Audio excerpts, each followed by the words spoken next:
오늘 이 시간 우리에게 주시는 하나님 말씀은 구약성경 이사야서 40장 말씀입니다.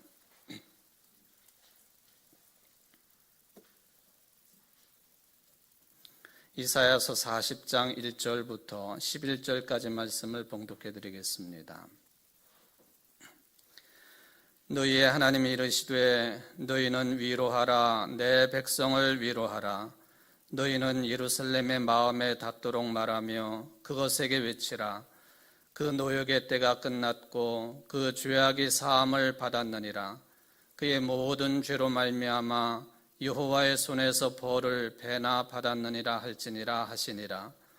외치는 자의 소리여 이르되 너희는 광야에서 여호와의 길을 예비하라. 사막에서 우리 하나님의 대로를 평탄하게 하라. 골짜기마다 도두어지며 산마다 언덕마다 낮아지며 구르지 아니한 곳이 평탄하게 되며 험한 곳이 평지가 될 것이요 여호와의 영광이 나타나고 모든 육체가 그것을 함께 보리라. 이는 여호와의 입이 말씀하셨느니라. 말하는 자의 소리여 이르되 외치라.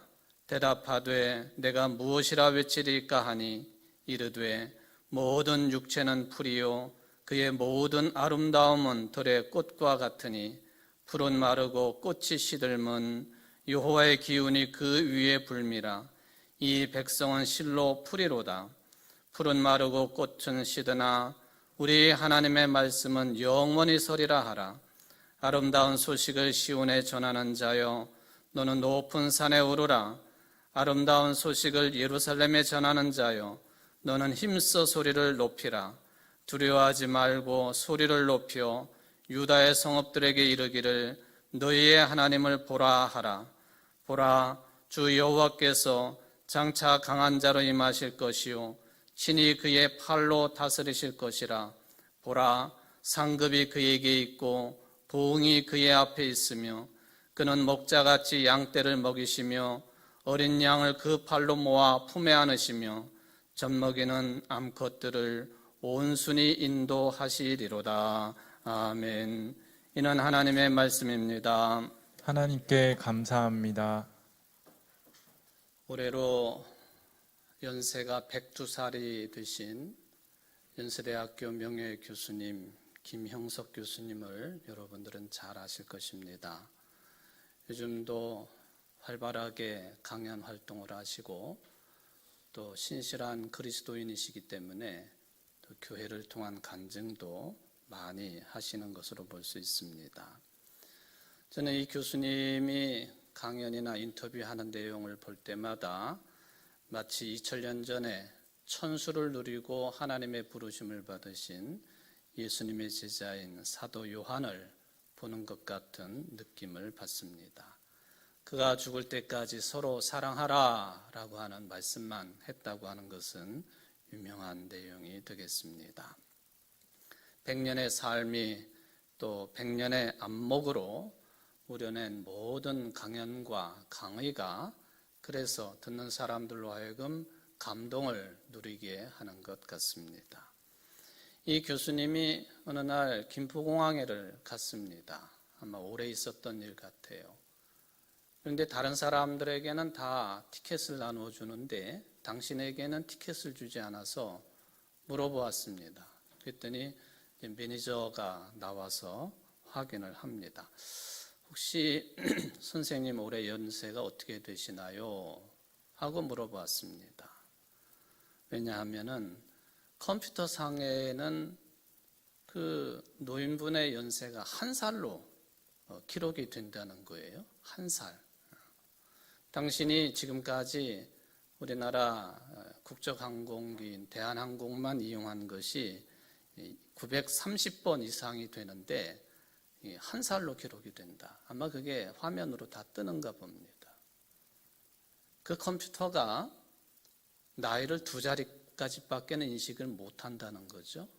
그러니까 100살은 인식을 못하니까 그냥 1살로. 그래서 1살짜리가 어떻게 930번 비행기를 타는가 그런 생각도 해보았다고 하지요. 사도 사람들이 연세가 어떻게 되느냐고 자주 물으니까 이제는 당신 나이에 대한 생각도 없어졌고 102살이 당신의 나이 같지도 않고 아닌 것 같기도 하고, 그런데 컴퓨터에 1살이라고 하니까 올해부터는 인생을 새로 시작하는 기분으로 살아야 되겠다, 그렇게 웃었다고 하는 이야기입니다. 이분에게 이렇게 100살까지 건강하고 행복하게 살려면은 무엇이 중요한가, 행복이란 무엇인가에 대해서 신문기자가 인터뷰를 하면서 질문을 했습니다. 그때 이분이 답변할 때에 살아가면서 절대로 행복해질 수 없는 두 부류의 사람들이 있습니다 하고 답변을 했습니다. 그 첫째 부류가 누구냐 하면은 정신적인 가치를 모르고 사는 사람들은 절대 행복해질 수 없다 그랬습니다.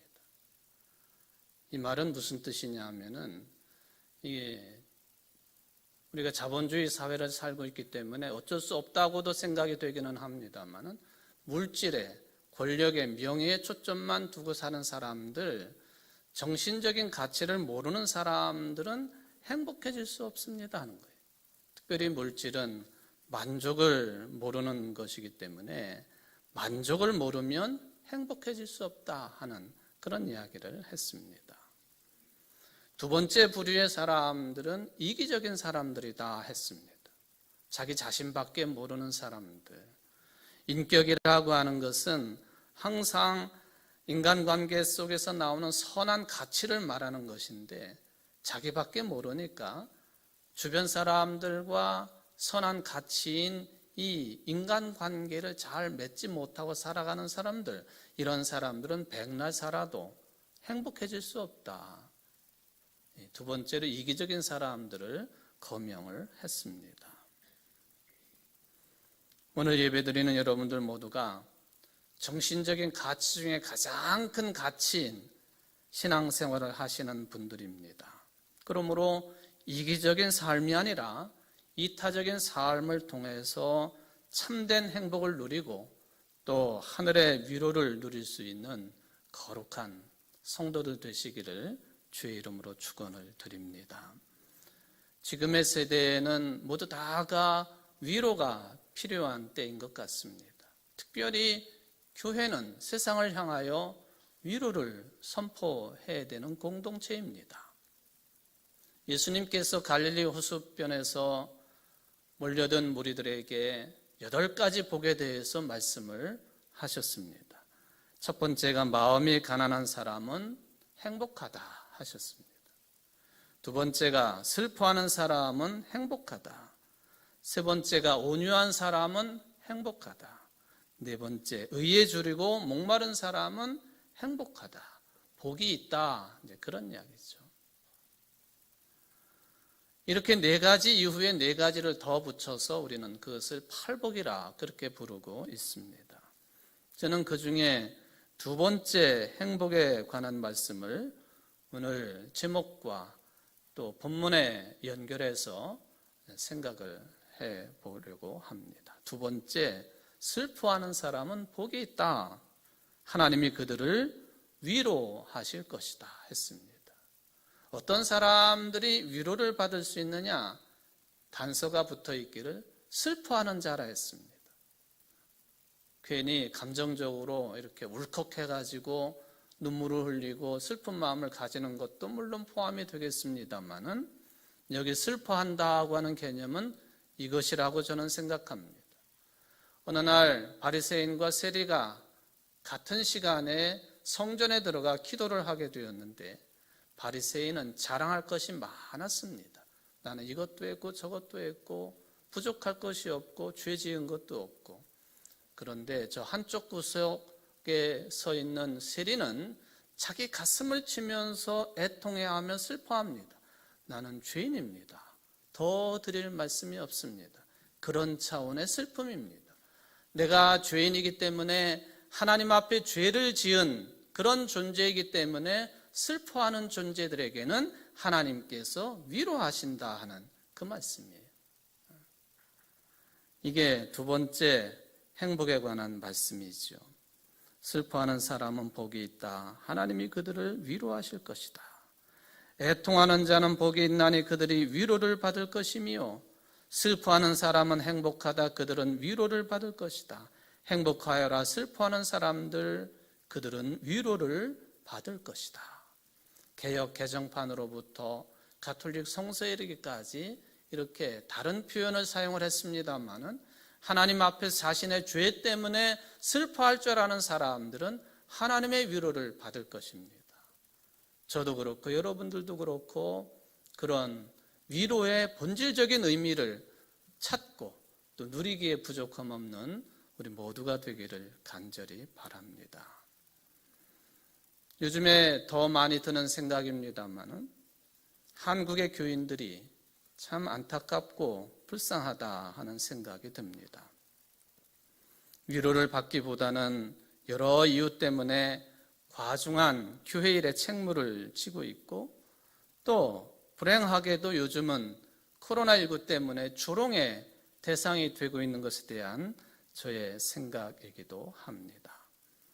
전국 곳곳에서 교회발 또는 교회 관련 시설을 통한 확진자들이 대거 나오는 상황에서 온 국민들이 교회를 향해서 교인들을 향해서 손가락질을 해대고 있는 형국이니 안타깝습니다. 물론 그 이면에는 여러 이유가 있겠습니다.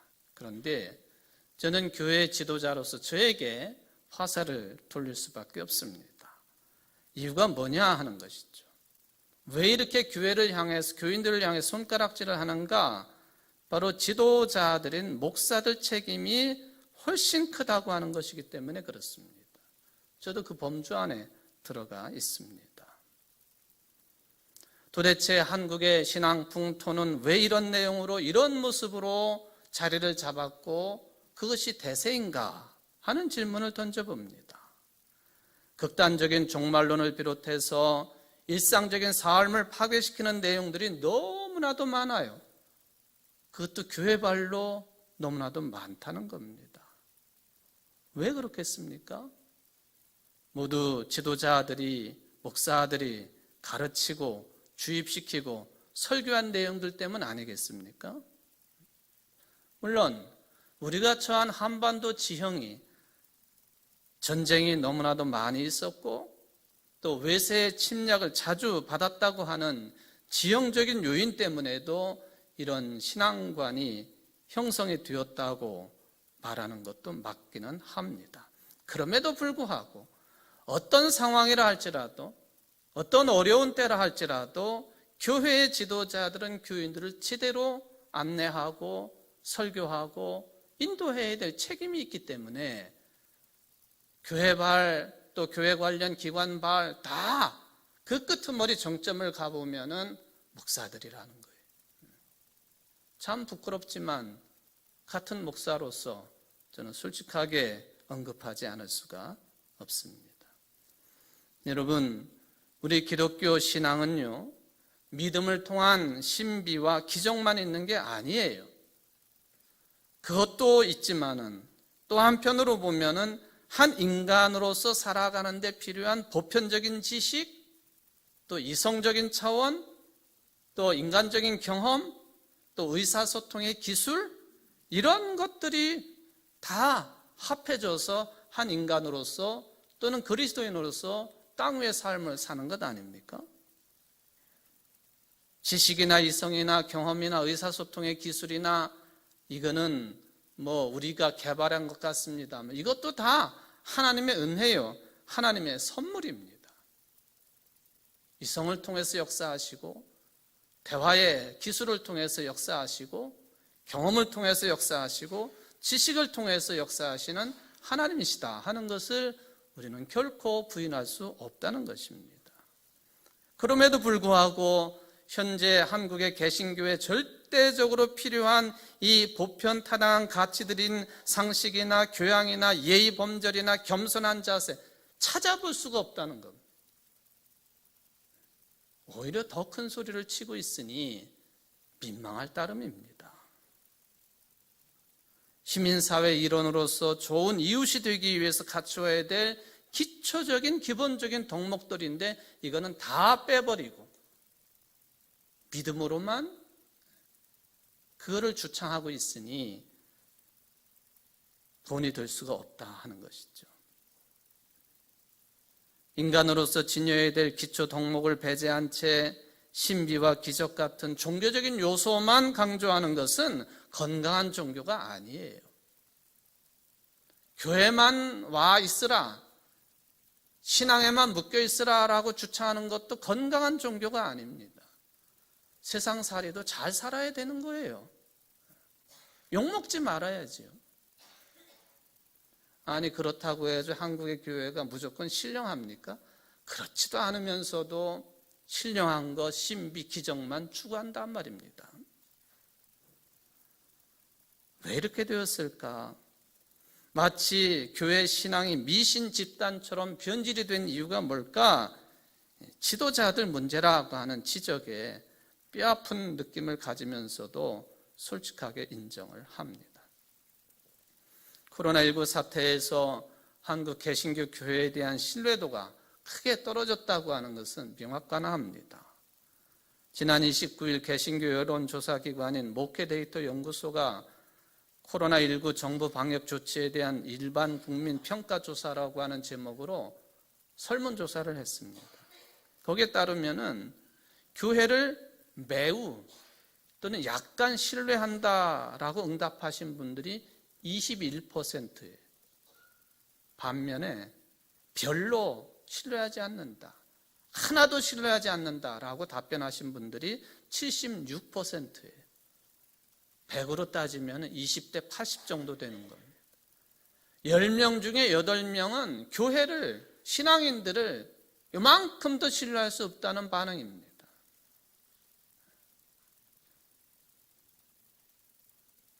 국가가 공익을 위해서 종교 자유를 제한할 수 있는가? 이걸 물었더니만 코로나가 발생한 이후에 조사할 때에는 59%가 가능하다 답을 했는데 지금은요 86%예요. 10명 중에 9명 정도는 국가가 공공의 이익을 위해서, 공중의 복원을 위해서 종교 자유를 제한할 수 있다. 교회 문도 닫을 수 있고 예배를 비대면으로 돌릴 수 있다고 하는 찬성하시는 분들이 10명 중에 9명 정도가 된다는 거예요. 얼마 전보다 확 올라갔습니다.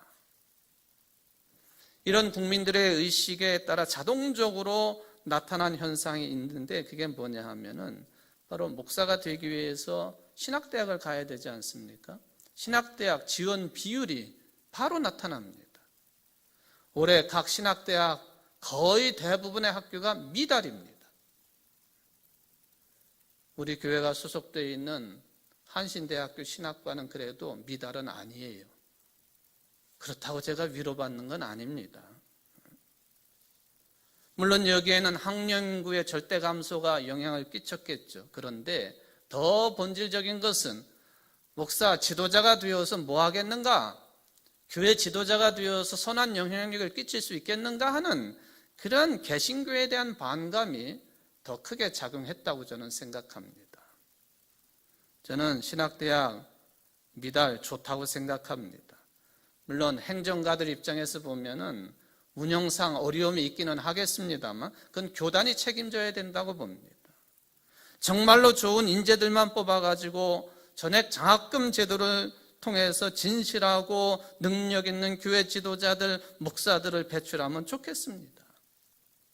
무조건 은혜 받았다고 해가지고 신학대학을 지원하고 목사가 되겠다고 하는 거 지양해야 됩니다. 이제 우리나라는 가톨릭의 성직자 양성 과정을 본받을 필요가 있습니다. 개신교회가 그렇다는 거예요. 어린 시절 신부들을 돕는 복사들 그때부터 일일이 체크를 해가지고 신부가 될 그런 소양이 있는지 자질이 있는지 살펴가지고 그런 아이들을 계속 지켜보면서 그리고 기록도 남겨놓고 서울 해화동의 동성고등학교에 가보면은 일반 고등학교입니다만은 두 클래스를 아예 성직자가 될 사람들만 뽑아가지고 두 학급을 운영을 합니다. 그 중에서 다 신부가 되는 건 아니지요. 이렇게 가니까 물론 단일체제라고 하는 특징도 있지만은 흔들림이 없는 교역자 수급이 가능하다는 거예요. 숫자는 적어도. 어쨌든 국민들에게 위로를 베풀어야 될 기독교가 이런 모습으로 추락을 했으니 안타깝고, 또 그런 손가락질의 대상이 지도자들 때문에 온 현상이지만 교인들이 그런 대상이 되었으니 우리나라 교인들이 불쌍하다 하는 그런 생각이 든다는 것입니다. 그럼에도 불구하고 오늘 저는 하나님께서 말씀을 통해서 여러분 모두를 위로하고 계시다고 하는 것을 선포를 합니다.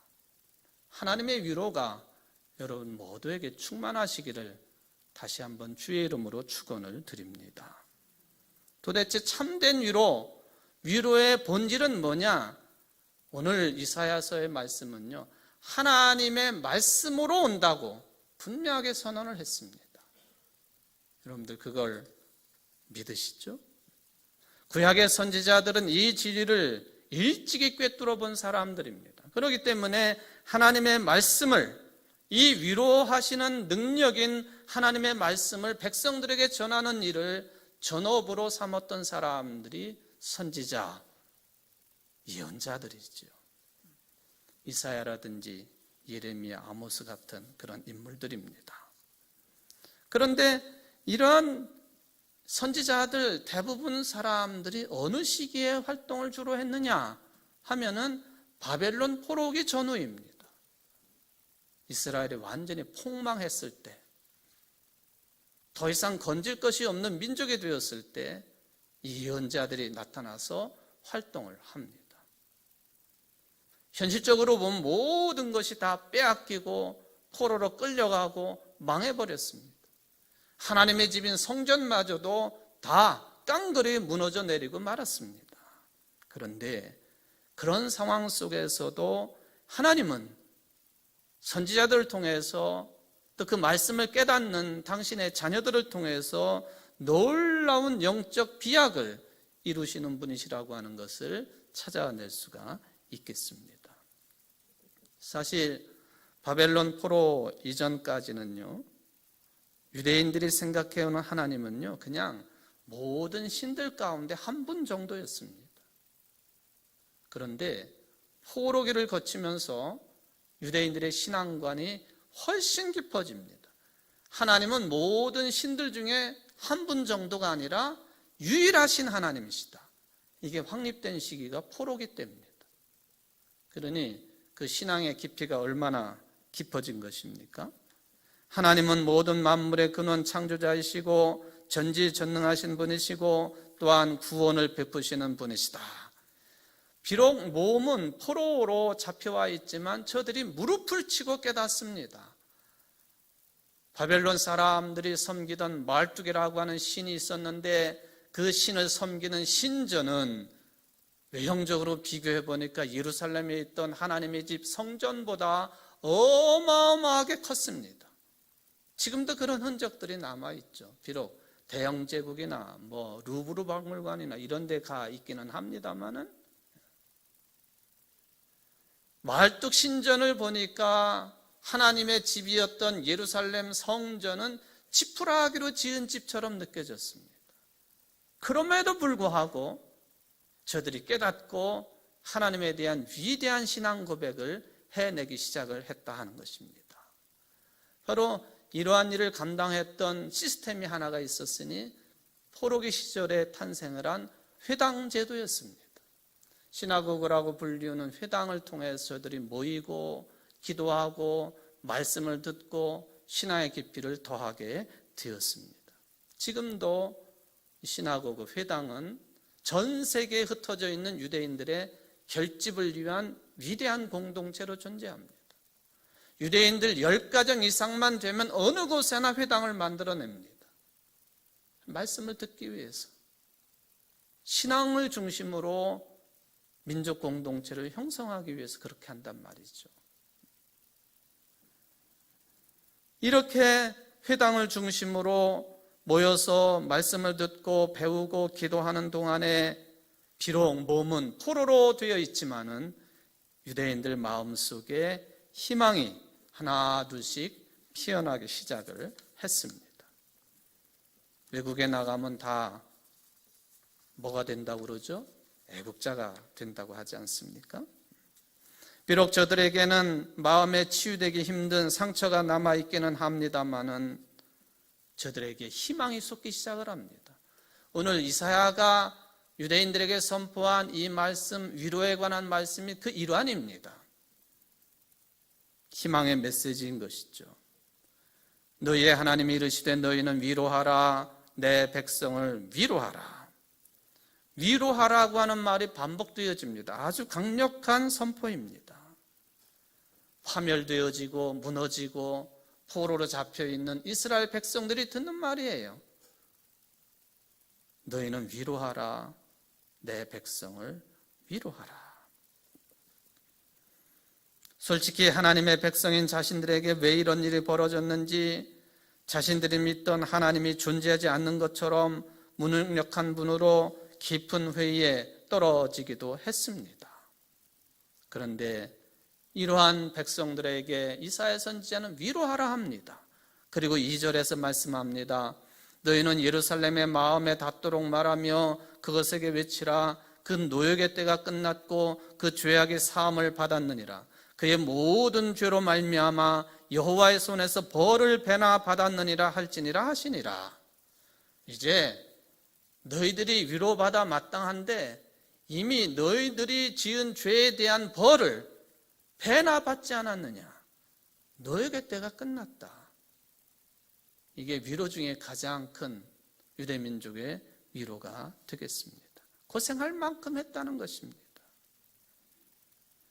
말씀에 순종하지 않았던 그 죄 대가를 치루었고 용서받았다는 것입니다. 그 지긋지긋하던 포로 시대가 끝날 것이라고 선언을 합니다. 당시의 유대인들에게 그 말씀보다 더 위로가 되는 말씀이 어디에 있겠습니까? 그렇다면 이런 순간을 기다려야 되는 유대인들이 해야 할 일이 무엇이겠습니까? 3절이 말씀하십니다. 외치는 자의 소리여 이르되 너희는 광야에서 여호와의 길을 예비하라. 사막에서 우리 하나님의 대로를 평탄하게 하라.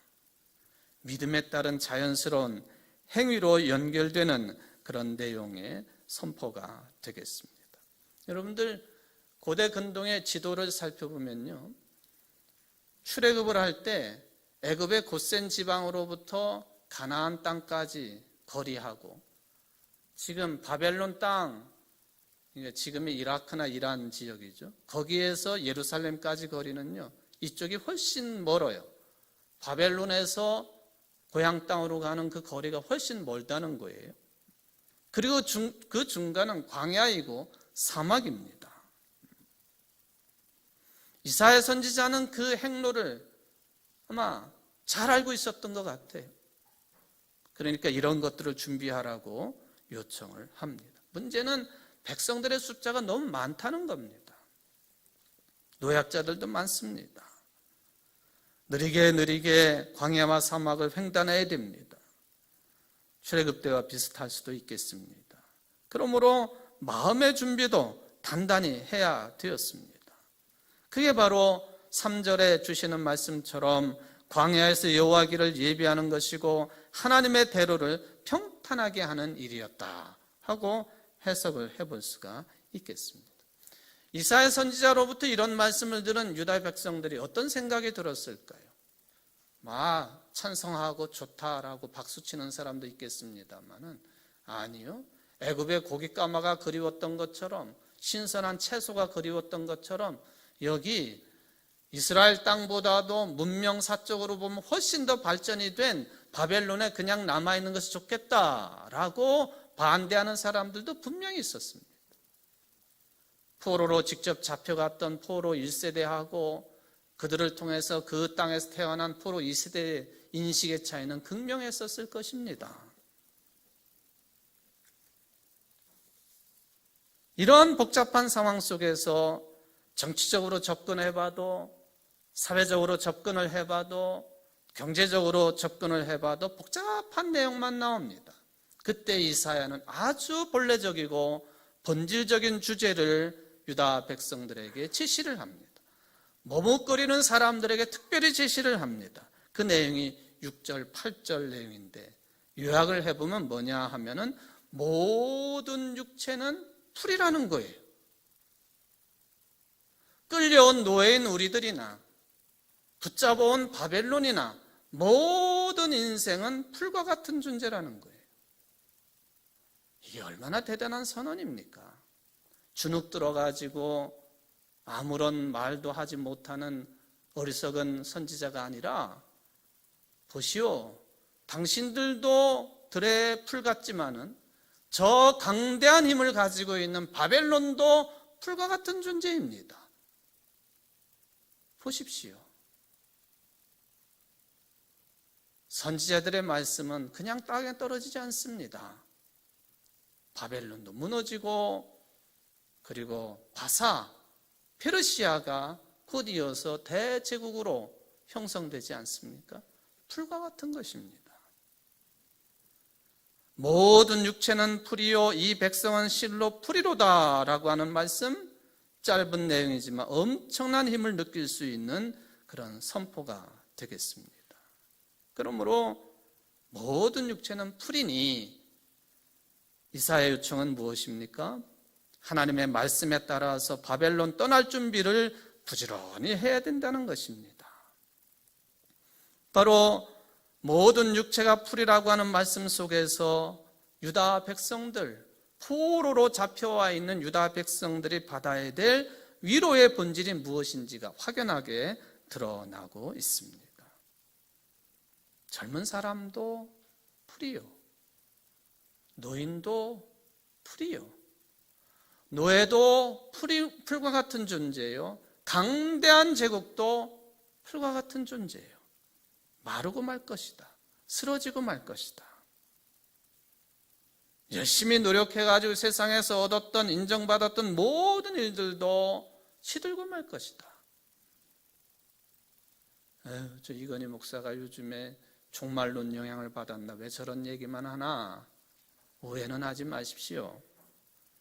열심히 살았던 지난 일들이 다 무의미하다는 얘기가 아니에요.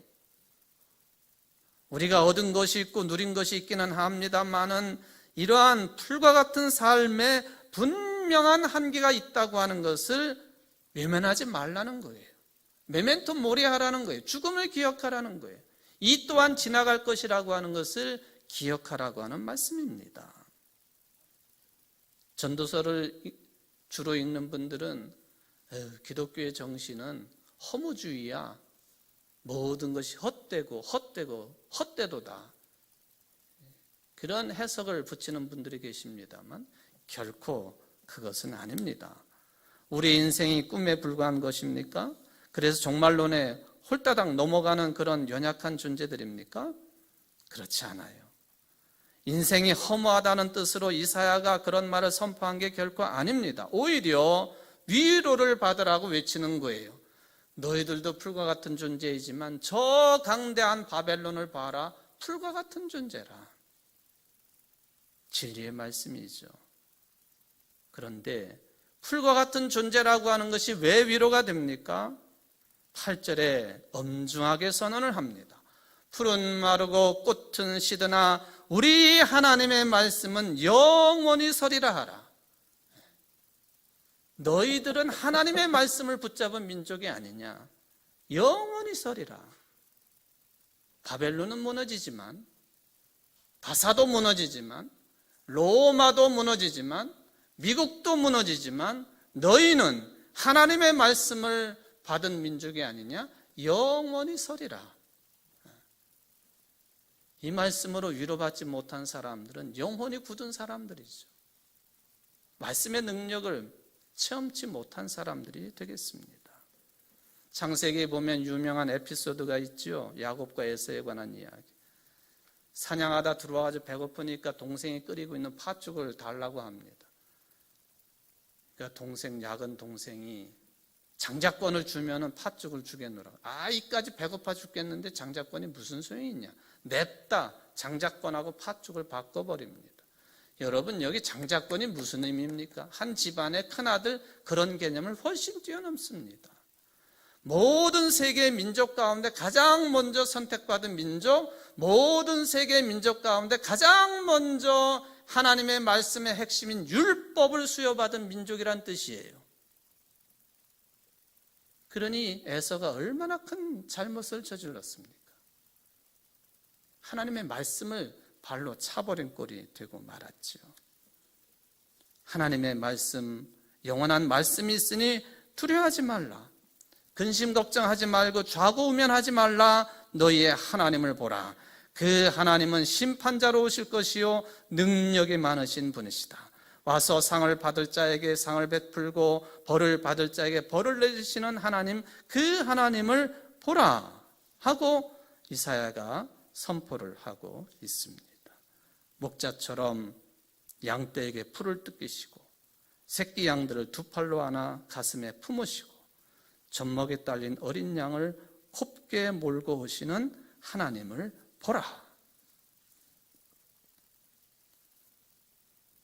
코로나19로 많은 것들이 혼란에 떨어져 있습니다. 그렇지만은 이런 상황 속에서도 하나님은 여전히 목자로 여러분 모두를 돌보신다고 하는 것을 믿으시기를 바랍니다. 그리고 그것이 근본적인 위로가 되시기를 바랍니다. 하나님께서 여러분들과 함께 하십니다. 기도하시겠습니다. 사랑의 하나님 아버지, 오늘도 우리를 부르셔서 위로받게 하시니 감사를 드립니다. 무엇으로 위로를 받겠습니까? 먹을 것, 입을 것, 거할 것 풍성하기 때문에 위로가 되겠습니까? 풀과 같다 말씀하십니다. 하나님의 말씀이 서 있으니 영원한 말씀이라고 위로의 말씀을 주시니 하나님 말씀에 거하는 야곱과 같은 존재들이 되어서 이스라엘이 되게 하시고 하나님의 자녀 되게 부족함이 없는 이 자리에 예배드리는 모든 성도들, 그리고 가정에서 예배드리는 모든 성도들이 될 수 있도록 축복하여 주시옵소서. 예수님의 이름으로 간절히 기도하옵나이다. 아멘.